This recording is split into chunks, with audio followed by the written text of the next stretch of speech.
Halo teman-teman semua, perkenalkan nama saya Andriana Yulita Elizabeth Amung, NIM 181111042.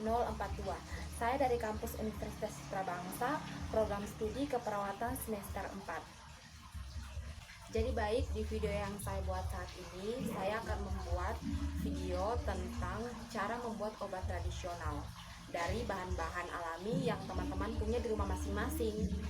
Jadi obat yang saya buat saat ini adalah untuk mencegah batuk. Jadi bisa batuk berdahak maupun batuk yang tidak berdahak. Jadi bahan-bahan yang kita perlukan di sini ada madu, terus ada jeruk nipis, dan sendok dan juga gelas. Jadi baik teman-teman, kita langsung masuk ke dalam proses pembuatannya. Jadi di sini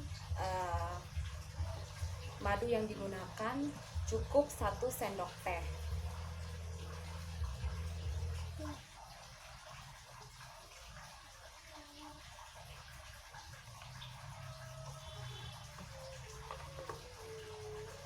Setelah itu jeruk yang dibutuhkan sebagian saja ya teman-teman, kiranya seperti ini. Bisa langsung teman-teman peras di atas madu yang sudah ditaruh di sendok tadi.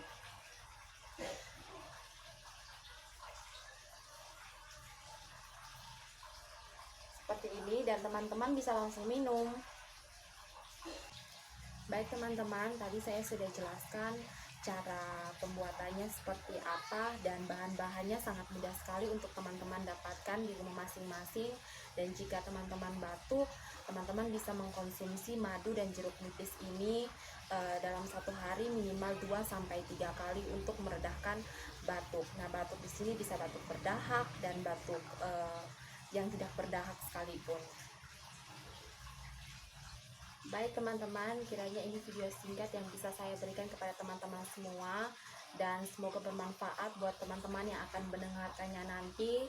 Dan jaga selalu kesehatan serta tetap homestay di rumah ya teman-teman. Terima kasih.